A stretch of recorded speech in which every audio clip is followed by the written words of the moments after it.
साधना के मार्ग में उपासक को ऐसी दृढ़ भावना बनानी है कि चाहे हमारे शरीर को भयानक पीड़ा मिले, अपमान मिले, तिरस्कार मिले, चाहे हमारा मन हमारे खिलाफ हो जाए, भोगों में आकर्षित कर दे या विश्व हमारी निंदा करने लगे, मुझे किंचन मात्र भी कोई भय नहीं, अपने मार्ग में अटल रहूंगा। ये शपथ पूर्वक मार्ग चलना चाहिए। प्रारंभ में ही ये शपथ खा लेनी चाहिए, अब मैं प्रभु के मार्ग को नहीं छोड़ सकता, चाहे जितनी पीड़ा दी जाए या प्रलोभन दिया जाए। हर सुख का प्रलोभन माया देगी, प्रभु को नहीं छोड़ना है। जो उपासक सुख का लक्ष्य करके इस मार्ग में चलता है वो भ्रष्ट हो जाता है। वासनाएं साधना से दब जाती है, मिटती हैं भगवत साक्षात्कार या ब्रह्म बोध से। भगवत साक्षात्कार या ब्रह्म बोध तक पहुंचने के लिए उपासक को बहुत ही स्वभाव में गंभीरता, सहनशीलता ये लानी ही होगी। अगर वो गंभीर स्वभाव का नहीं है, अपनी बातें दूसरों से बताएगा तो परमार्थ से वंचित हो जाएगा। अनुभव की बातें या अपनी कमी की बातें दोनों नहीं बतानी। इष्ट देव जान रहे हैं, गुरुदेव जान रहे हैं, दूसरा कोई हमारे हृदय का परिवर्तन नहीं कर सकता। अगर हमारे हृदय का परिवर्तन कर सकता है तो हमारा आराध्य देव कर सकता है। आराध्य देव सर्वज्ञ है, इसलिए मुझे कहने की जरूरत नहीं। जो अनुभव हो रहा है उसे गुप्त रखो, क्योंकि वही अनुभव परमात्मा साक्षात्कार की मंजिल दृढ़ कर देगा। अगर अनुभव बताने लगे तो खाली हो जाओगे, परमार्थ में चलने की योग्यता खो दोगे। इस बात को धैर्यपूर्वक समझिए। चाहे जितना कष्ट हमें मिले, शारीरिक या मानसिक, हम प्रभु के मार्ग को अब छोड़ने वाले नहीं। ये शपथ खानी चाहिए। हम प्रभु के मार्ग में जैसे हैं वैसे ही चलेंगे। जितना सुधार प्रभु कराते जा रहे हैं उतना होता जा रहा है। हम प्रभु के मार्ग को नहीं छोड़ेंगे, चाहे जैसी परिस्थिति आ जाए। हम गिर सकते हैं, फिसल सकते हैं, लड़खड़ा सकते हैं, पर ना तो रुक सकते हैं और ना लौट सकते हैं। ये शपथ खानी चाहिए। अगर ये निष्ठा नहीं है तो फिर बहुत बड़ा भयावह दृश्य उपस्थित करेगी माया, भीतर और बाहर से। समय आएगा आप लड़खड़ा जाएंगे। आपको प्रलोभन ऐसा मिलेगा कि आप इसे छोड़ करके माया में रमण करें। प्रलोभन में बहुत मिठास नजर आती, पर होता बहुत जहर है। सकामता उत्पन्न होते ही जो जलन होती है वो सकामी पुरुष नहीं जानते, वो भगवत मार्ग के पथिक जानते हैं कि कामना कितना बड़ा जहर है और कैसे जलाती है रात दिन। इसलिए उपासक को निष्कामता पर ही अपनी स्थिति स्थापित करनी चाहिए। सकामता को तत्काल काटना चाहिए। अगर सकामता रही तो 20 वर्ष साधन करने के बाद भी वो भ्रष्ट हो जाएगा। इस शब्द को बहुत सूक्ष्मता से अनुभवपूर्वक बोल रहे हैं। छोटी सी दबी हुई वासना 20 वर्ष साधन करने के बाद भी वो अपना प्रबल रूप धारण कर लेगी और साधक को गिरा देगी। ढूंढ ढूंढ कर अंदर की वासनाओं को नाम जप के द्वारा भस्म किया जाता है। भजन के बल से उनका हृदय से पूर्ण अनादर करना होता है। अनादर ही उनका नाश है, आदर करना ही अपना नाश है। बस ये ध्यान रखना है। सकामता ही हमारा पतन है, निष्कामता ही हमारी स्थिति है। धैर्यपूर्वक सहन करना ही यात्रा है। सहन न कर पाना, टूट गए या प्रलोभन में आ गए तो इस मार्ग से गिर जाएंगे। देखो श्रीपाद प्रबोधानंद जी महाराज कैसी निष्ठा का वर्णन करते हैं, धाम की निष्ठा। कह रहे हैं कि छिद्देत खडशः इदम यदि मे शरीरम घोरा विपद विततयो यदि वा पतन्ति हाहंत हाहंत न तथापि भूयात् वृंदावनादितर तुच्छ पदे पिपाशा। बहुत उच्च कोटि की वृंदावन की निष्ठा है श्रीपाद प्रबोधानंद जी की। बलिहारी है इन महापुरुषों की कि इन्हीं के वचनों की जूठन पाकर अपने हृदय में कुछ निष्ठा आती है। नहीं तो ये शरीर राग हमें धामनिष्ठ, गुरुनिष्ठ, नामनिष्ठ, भगवतनिष्ठ ये नहीं होने देता। इस शरीर संबंध ही भगवत संबंध दृढ़ नहीं होने देता। अनंत जन्मों से हम भटक रहे इन्हीं शरीरों के संबंध में। ये पत्नी, ये पुत्र, ये पिता, ये माता, ये रिश्ते, ये नाते, ये सामग्री, ये भोग, ये बैंक बैलेंस, इसी का आश्रय लेकर हम भगवान से विमुख हो चुके हैं। कैसी अद्भुत निष्ठा। छिद्देत खडसा इदम यदि में शरीरम घोरा विपद विततयो यदि वा पतंती। यदि मेरे शरीर को पीड़ा पहुंचाई जाए वृंदावन में, अस्त्र शस्त्रों के द्वारा छेदन भेदन किया जाए, तो भी मैं कभी वृंदावन को नहीं छोड़ सकता। ये बात समझनी चाहिए। बहुत बड़ी उपलब्धि है, बहुत बड़ा सौभाग्य है यदि आपको यहां एक दिन भी वास करने को मिल जाए। फिर जिनको आजीवन वास मिल गया है तो दुर्भाग्य है कि वो प्रिया प्रीतम का चिंतन नहीं करते हैं, सत्संग नहीं सुनते, श्री जी की लीलाओं का गायन चिंतन नहीं करते, व्यर्थ में समय नष्ट करते हैं। दिव्य कृपा हो गई वृंदावन वास की, पर उसका लाभ नहीं ले पा रहे हैं। वृंदावन बसिके इतनो बड़ो सयान, जुगल चरण के भजन बिन निमिष न दीजे जान। पलक झपकने के समय को निमिष कहते हैं। इतना भी समय प्रिया प्रीतम के भजन से अगर खाली गया तो हमारा दुर्भाग्य है, हानि है, विपत्ति है। अगर निरंतर हमारा स्मरण वृंदावन में चल रहा है तो वास्तविक तन मन के बन से ये अब वृंदावन वास हो रहा है। इसीलिए उपासकों से प्रार्थना करते हैं कि उठते बैठते चलते फिरते नाम जप करते रहो, प्रिया प्रीतम को मत भूलो। ये तुम्हारा बैंक बैलेंस तुम्हारे साथ नहीं जाएगा, ये तुम्हारी प्रवीणता संसार के व्यवहार की ये नहीं जाएगी, ये तुम्हारा शरीर सुख या संपत्ति सुख ये तुम्हें प्रियालाल से वंचित कर देगा। इसका भरोसा मत करो, ये मायाकृत है। भरोसा करो प्रभु का, भले सब कुछ बना रहे, उसका भरोसा मत करो। ये सब टिकाऊ नहीं है, परिवर्तनशील है। ये शरीर नाशवान है, इसको इतना प्यार मत करो कि प्रभु के प्यार का मार्ग ही छूट जाए।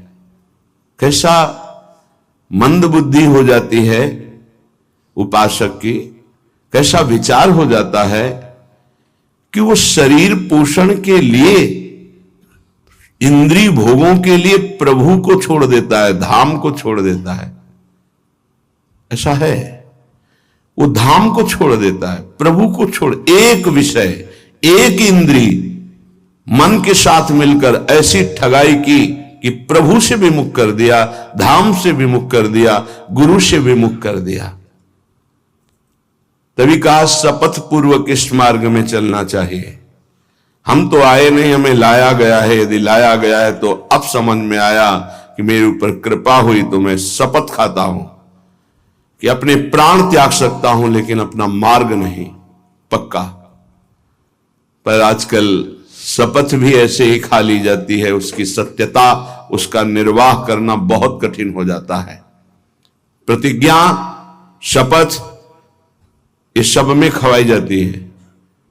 अगर किसी भी डिपार्टमेंट में है तो उसको शपथ खवाई जाती है। आप ये गुप्त बात कभी किसी को नहीं बताएंगे, आप ऐसे चलेंगे, आप राष्ट्र की रक्षा करेंगे, आप शपथ खाइए कि धर्म पूर्वक, सत्य पूर्वक अपने राष्ट्र के लिए प्राण समर्पित करेंगे। आप तो परमार्थ के प्रतीक हैं, अनंत ब्रह्मांडों के स्वामी के चरणारविंद के समीप परम पद प्राप्त करना है, तो आपको तो शपथ खानी ही होगी। क्यों? यदि शपथ पूर्वक नहीं चलोगे तो आपको माया भ्रष्ट कर देगी। शपथ पूर्वक चलने पर है कि गिरूंगा, लड़खड़ा जाऊंगा, लेकिन पैर से नहीं चल पाऊंगा, तो घसील के चलूंगा, लेकिन चलूंगा प्रभु की तरफ ही। अर्थात बिल्कुल योग्यता न रह जाने पर भी हम प्रभु के ही मार्ग में रहेंगे। हमको प्रभु से अब कोई अलग नहीं कर सकता। ये निश्चय करो, इसमें बहुत बड़ी सामर्थ्य है। यदि हम परमार्थ को स्वीकार किया है, चाहे गृहस्थ में हो चाहे विरक्त में हो, अब चाहे हमारे शरीर को काट दिया जाए तो भी अंतिम समय हम राधा ही बोलेंगे। हमारे जीवन का उद्देश्य प्रभु ही है। श्रीधाम वृंदावन के वास की निष्ठा का परिचय दे रहे हैं ध्रुवदास जी। खंड खंड होए जाए तन, अंग अंग सत टूक, वृंदावन नहीं छाड़ियो, छाड़ी वो है बड़ी चूक। बड़ी चूक ये जो बाहर से भक्तजन आते हैं, इनके ऊपर श्री जी की कृपा है, पर आपका दुर्भाग्य हो जाएगा यदि इनसे आप घनिष्ठ अपनापन कर लिए। घनिष्ठ संबंध श्री जी से और श्री जी के संबंध से इनसे संबंध, डायरेक्ट हमारा कोई संबंध नहीं होना चाहिए। श्री जी के नाते से है, श्री जी के संबंध से है। एक बहुत अच्छे ब्रजरज सेवी महात्मा इसी संबंध में चूक हो गई। कुछ लोग बाहर से आए, ऐसा कभी किसी को नहीं करना चाहिए। बाहर से आने वालों को, उनके 500 शुगर थी, बहुत अच्छे ब्रजरज सेवी, और सरल स्वभाव संतों का हो जाता है, क्योंकि हमारी स्वामिनी का स्वभाव है अत्यंत दयालु, करुणामय, सहज, सरल। किन्हीं किन्हीं संतों का बाहरी स्वभाव नारियल की तरह होता है। नारियल ऊपर से कठोर होता है, वो अंदर से देखो तो बहुत मिठास वाली गिरी होगी, उसमें मीठा जल होगा, पर बाहर से कठोर रहता है, नीरस रहता है। ये स्वभाव होना ही चाहिए। निर्विकार परम पद की प्राप्ति के लिए हर साधक का स्वभाव इस नारियल की तरह होना चाहिए। बाहर से नीरस, जटिल, कठोर, अंदर से सुकोमल। अगर बाहर से सुकोमल हो गए तो मारे जाओगे, इस मार्ग में मारे जाओगे। बाहर से रुद्र दृष्टि, हृदय ममता शून्य, हृदय ममता, निर्ममो निरहंकारा सम दुखा सुखा क्षमी, श्री भगवान का आदेश है। निर्ममो निरहंकारा। यदि परम पद की तरफ कदम बढ़ा रहे हो तो सोच लो तुम्हारा मार्ग क्या है। निर्ममो निरहंकारा, किसी से कोई ममता नहीं। वो आए और प्रार्थना की कि आपकी 500 शुगर है, ये किडनी फेल कर सकती है, ये दिल फेल कर सकती है, लीवर फेल।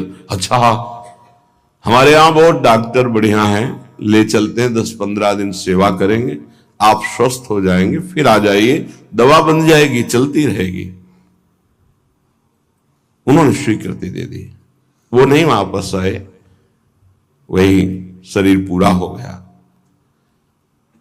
आप लोग बाहर से आते हैं वृंदावन लाभ लेने के लिए। अगर आपको श्रद्धा है और कोई संत बीमार है तो यही उसकी व्यवस्था कीजिए। उसको बंबई, कलकत्ता, दिल्ली ले जाने की कोशिश मत कीजिए। उसने अपने जीवन को श्रीधाम की रज में दिया है, कष्ट से पीड़ित होने के कारण, प्रबल निष्ठा ना होने के कारण हो सकता है वो हामी भर दे, तो आपको नहीं ले जाना है। वो कहे भी तो नहीं ले जाना है, नहीं महाराज हम यही व्यवस्था करेंगे आपकी, तब तो आपकी सेवा मानी गई। आप उनको धाम छोड़वा दिए तो कौन सी अमरौती पिला देंगे आप?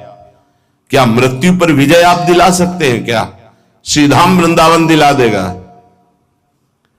हां यह है कि रजोपसेवी प्रियालाल के चरणारविंद के कहीं भी शरीर छूड़े, वो तो प्रिया प्रीतम में स्थित है, पर वो लाभ जो हम लोग याचना करते हैं कि जय श्री भट्ट धूल धूसर तन यह आशा और धार, कुछ विशेषता है, पक्का मानिया इस रज में शरीर छोड़ने की कुछ विशेषता है, मान लोगे तो जान जाओगे। तभी कह रहे खंड खंड होए जाए तन, अंग अंग सत टूक, वृंदावन नहीं छाड़ियो छाड़ी वो है बड़ी चूक। यहां कह रहे हैं छिद्देत खडसा इदम यदि में शरीरम घोरा विपद विततयो यदि वा पतंती, यदि धार वाले अस्त्र से भी मेरा शरीर काटा जाए तो मैं वृंदावन का कभी त्याग नहीं कर सकता कि भाई वृंदावन में तो बहुत दुख मिल रहा है, अब तो चलते हैं यहां से। शपथ पूर्वक इसीलिए कहा है कि अगर शपथ पूर्वक नहीं रहोगे तो बड़ी विचित्र दशा है। हमारा धाम और धामी श्यामा श्याम बड़े कृपालु हैं, यदि आप जाना चाहते हो रोकेंगे नहीं, और नहीं जाना चाहते हो तो कभी जाना नहीं पड़ेगा, किसी भी कार्य के लिए नहीं जाना पड़ेगा। ये अपने अनुभव की बात कह रहा हूं, किसी भी कार्य के लिए नहीं जाना। और आपने निश्चय किया है कि बाहर जाकर ही हमारा काम चलेगा, तो पक्का बिना बाहर जाए आपका काम ही नहीं चल सकता। और आपने निश्चय किया है कि श्रीधाम वृंदावन नहीं छोड़ूंगा चाहे मर जाऊं, तो हर व्यवस्था जो तुम बाहर से नहीं कर सकते घर बैठे हो जाएगी, क्योंकि स्वामी जी के चरणों में स्वयं अनंत लोकों की सिद्धियां लुटती रहती है। विश्वास, धैर्य, सहनशीलता ये चाहिए इस मार्ग में। अगर सहनशील नहीं हो, विश्वास नहीं है, तो फिर आप टूट जाओगे, कितना कष्ट सहूं। आपको विश्वास दिलाते हैं इस स्थान का विशेष प्रभाव है धाम का, कि यहां विशेष कष्ट प्रभावित नहीं कर पाता। कलह कलेश न व्यापह ईठा इठौर विश्व ते न्यारी। यहां कष्ट भी आएगा तो बहुत सीमित रूप रखकर आएगा, वही बाहर जब आपके ऊपर प्रभाव डालेगा तो बड़ा भारी दुख होगा। प्रारब्ध भी आएगा तो शासित होकर आएगा प्रियाजू से, वो स्वतंत्र रूप से आक्रमण नहीं कर पाएगा, बाहर स्वतंत्र रूप से आक्रमण कर देगा। यदि घोर घोर विपत्तियां आकर हमको घेर ले तो भी हम वृंदावन नहीं छोड़ेंगे। ये शपथ पूर्वक रहना चाहिए। घोर विपद विततयो यदि वा पतंती, घोर विपत्ति आ जाए तो भी मैं अपनी निष्ठा से नहीं गिरूंगा, काट डाला जाऊं तो भी, घोर विपत्तियां दुख आ जाए तो भी मैं श्रीधाम वृंदावन को नहीं छोड़ने वाला। हा हंत हंत न तथापि भूयाद वृंदावनादितर तुच्छ पदे पिपाशा।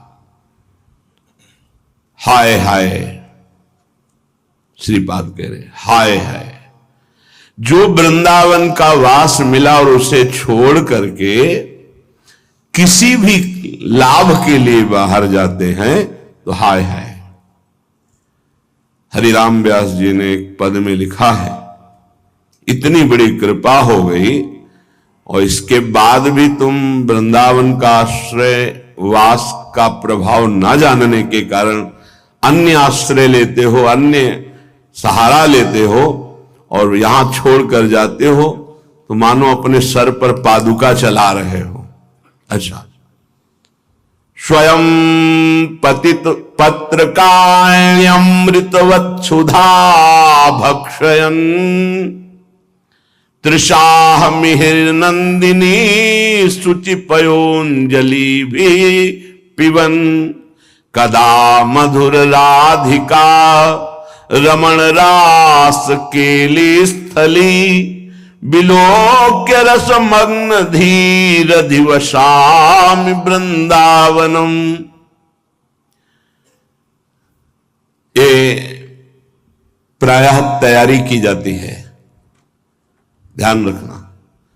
जैसे किसी को आर्मी में जाना है तो दौड़ भाग ये सब, पहलवानी करना है तो दंड बैठक खान पान और युद्ध की कलाएं, कुश्ती की कलाएं सीखता है। ऐसे ही हम भगवत मार्ग में चल रहे हैं तो हमें पुष्ट भी होना है और युक्तियां भी सीखनी कि शत्रु को कैसे पराजित करना है, क्योंकि हमारे शत्रु अंतर में बैठे हुए हैं। हमारा एक भी शत्रु बाहर नहीं होना चाहिए। किसी से राग द्वेष नहीं, अंदर की वृत्ति से हमारी दुश्मनी है जो भगवत विमुख करने वाली है, उसको पछाड़ना है। तो कह रहे स्वयं पतित पत्रकाण्यमृत वत क्षुधा भक्षयन। अगर वृंदावन में हमें भोजन नहीं मिला तो हम सूखे पत्ते खा करके यहां अमृत के समान भोजन का भाव रख करके प्राण त्याग देंगे, लेकिन धाम नहीं छोड़ेंगे। सूखे पत्ते खा के कि मानो मैं अमृत पा रहा हूं, ऐसी भावना से, पर हम वृंदावन नहीं छोड़ सकते हैं। ये अपने लोगों ने अभ्यास किया, जानबूझ के अभ्यास किया है। ऐसी वृत्ति धारण की गई कि अगर हमको भोजन न मिले तो कई दिन तक हम भूखे रह सकते हैं और हमारे भजन में विक्षेप नहीं पड़ना चाहिए, और उसका अभ्यास पूरे जीवन चलाया गया। जब तक हम साधन पक्ष में हैं तब तक अभ्यास पूरा दृढ़ कर लेना चाहिए कि अगर हमें 4-5 दिन भोजन ना मिले तो हम भजन में विक्षेप ना पड़े, ऐसा अभ्यास कर लें।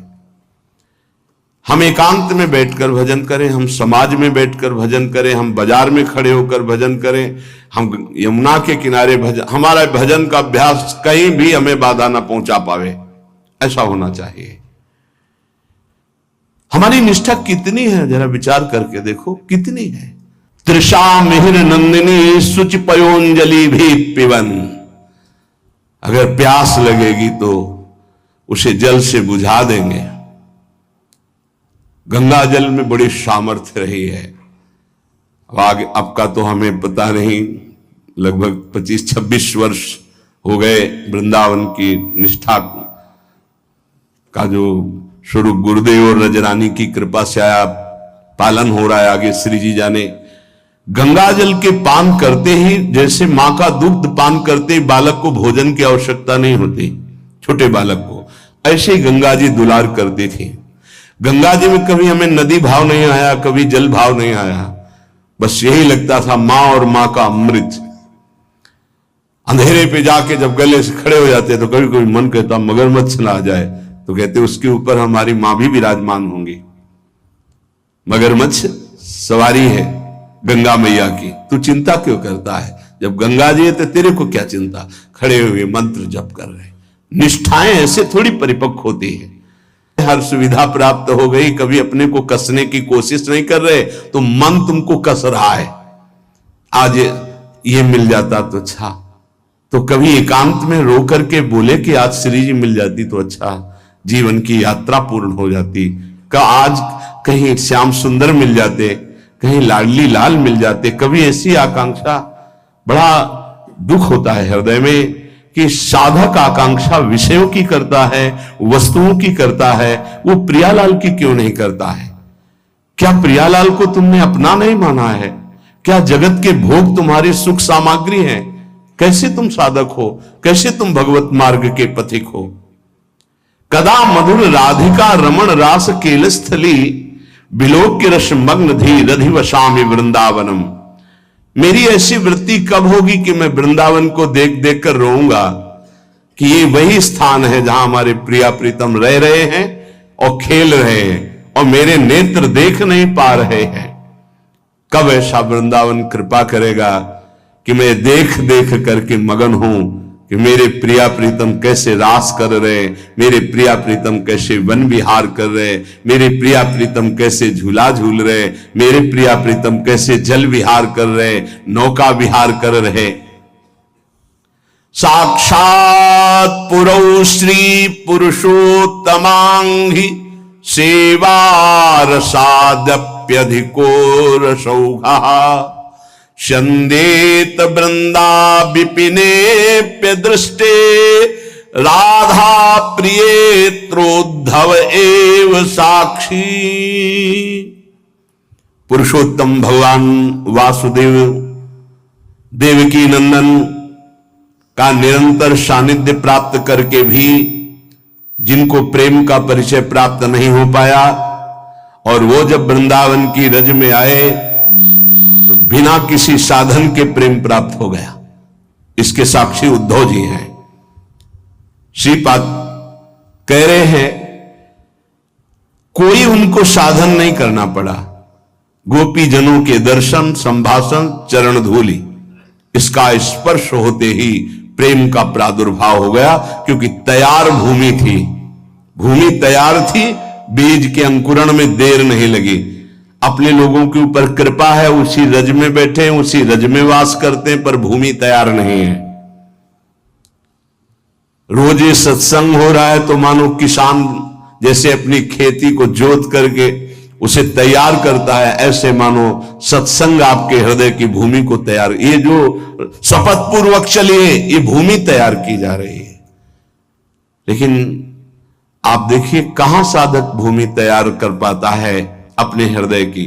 जहां थोड़ी सी प्रतिकूलता की छाया भी आई कि भाग खड़ा हुआ। प्रतिकूलता नहीं आई, अभी प्रतिकूलता तो जानते नहीं, प्रतिकूलता की छाया आई कि भाग खड़ा हुआ। जो राधा प्रिय इस वृंदावन में वास स्वीकार करके रहने से रहता है, तो बिना किसी अन्य साधन के उसके हृदय में प्रेम प्रवाहित हो जाता है। इस बात के साक्षी हैं उद्धव जी, कोई साधन नहीं हुआ। जब वृंदावन आए तो इस रज की कृपा से ऐसे महाप्रेमी हुए। भगवान की कृपा से आज भी गिरिराज जी की तलहटी में वो अव्यक्त रूप से विराजमान रहते, कभी तलहटी नहीं छोड़ते। प्रकट में बद्री बन गए, लेकिन अप्रकट में यही रहते हैं गिरिराज जी की तलहटी में। उद्धव कुंड परिक्रमा मार्ग में मिलता है, उसी क्षेत्र में श्री उद्धव जी महाराज विराजमान रहते हैं। हमारे हृदय में यह अनुभव होना चाहिए कि हमारे ऊपर प्रभु की विशेष कृपा है। बस उस कृपा का अवगाहन, कभी दिव्यता की तरफ सोचिए। अपनी इंद्रियां और मन ये पार्थिव भोगों की तरफ ही सोचता रहता है। कोई पार्थिव व्यक्ति अनुकूल हो जाए तो हम नाच पड़ते हैं। प्रियालाल तुम्हें प्यार कर रहे हैं, तुम्हें नहीं दिखाई दे रहा, तुम्हारी समझ में नहीं आ रहा कि तुम्हें श्यामा से हम प्यार कर रहे हैं, इतना प्यार कर रहे हैं। हम मांग कर रहे हैं पार्थिव व्यक्ति के प्यार की, कोई प्रगट में मनुष्य हमें प्यार करे। हम मांग कर रहे हैं इंद्रियों के भोगों की। सच्चिदानंद सुख देने के लिए हरि गुरु तैयार है, हमें वो नहीं चाहिए। ये दुर्भाग्य है हमारा। उपासक सावधान, बहुत जन्म भोग भोग चुके हो, बहुत जन्म तुम किसी न किसी के होते रहे हो। इस बार केवल श्री जी के इस शरीर को धरोहर की तरह हरि गुरु को समर्पित कर दो। ये आपकी वस्तु है, इस पर अब मेरा कोई अधिकार नहीं, तो हरि गुरु आपको समर्पित कर देंगे। लो, हमारा संपूर्ण वैभव आपका है। आप करके तो देखो, बड़ा सस्ता सौदा है। शरीर तो तुम माया में कितनी बार समर्पित कर चुके हो। एक बार मायाधीश प्रभु श्री जुगल सरकार को अपना जीवन